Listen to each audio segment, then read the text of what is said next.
New York won't process 2023 adult use marijuana applications until 2025. New York regulators won't finish reviewing applications for adult use marijuana business licenses submitted late last year until next year. That's the timeline by Felicia Reed, the acting director of the state's Office of Cannabis Management, or OCM, during an interview last week with Spectrum One News. There are still 600 applicants from the so-called November queue of retail and micro business hopefuls that remain to be evaluated. Reviews will continue until, quote, early next year, Reed told Spectrum. Applicants from the December queue, which consists of cultivation permits, will wait even longer. Those applications will be reviewed on a rolling basis after the November queue is completed, Reed told the New York City-based news outlet. The latest estimate contradicts an earlier, more hopeful promise from OCM Chief Operating Officer Patrick McKedge, who told the State Cannabis Control Board earlier this month his agency would complete its review of last year's queues by the end of 2024. And it's all well behind the initial promise to applicants that the state would decide which applicants would receive licenses by early 2024, which obviously has come and gone. Reed took over management of New York's marijuana industry in June after initial OCM director Chris Alexander resigned on the heels of criticism from Governor Kathy Hochul that preceded a scathing audit released in May. One problem the audit identified was understaffing. The OCM has 65 unfulfilled positions, including at least 13 vacancies on its licensing review team. But nearly 4 months after the audit's May 8th release and 2 months into Reed's tenure, that situation hasn't changed. The OCM still has 65 vacancies and remains woefully understaffed, Reed told Spectrum One News. Okay, let me just kick this off. I love that the person who's responsible for the department, who has 65 vacancies, is telling the news that she's woefully understaffed. That's like, why don't you just admit in public that you're not doing your job? Secondly, it reminds me of the county of Mendocino that had the lowest permit processing rate of any county in California and was eventually put under state receivership because they couldn't do their job. And thirdly, show me any business, show me any company, show me any entity, show me any team that is 65 people short that can actually do a good job. You won't find it. This is Yarrow Kubrin, High at 9 News. I'd like to know what the rest of you think. Hold on a second, Yarrow. You're telling me that you think that New York could do a better job if they only had 65 more employees. Is that what you're telling me?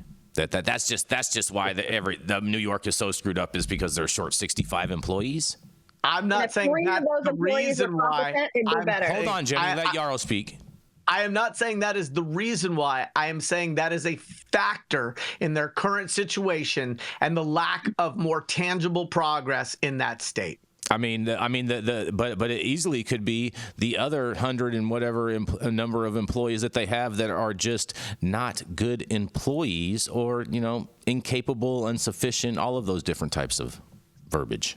Yeah, but you know how hard it is to get rid of a government employee, and that's why we have the problems we have. They get rid of them by elevating them and giving them a get out of here, go move forward. Exactly. That is typical of our politics, and this is why we have the shitty situations that we have. But here's the thing, right? It's simple math, right? Bear with me because my dad was a math teacher. If you take the number of applications divided by the average hours it takes to process an application, divided by the average hours of a process application or permit review position, you can back into knowing how many staff you need to be able to process those applications in a certain period of time. You back into what you need in terms of a team to be able to process it so it doesn't go from 2023 to 2025. Then you hire faster, right? If you've been in the job for 2 months and you still have 65 vacancies,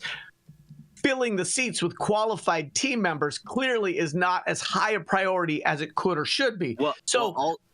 Also, I'd like to say that as time goes on, you should be getting better at your job, especially getting better at doing these faster. So if you see a decrease and not an increase, there's an issue, and it's we can't point fingers. It's the people that are running the office that are directing those employees to do their job.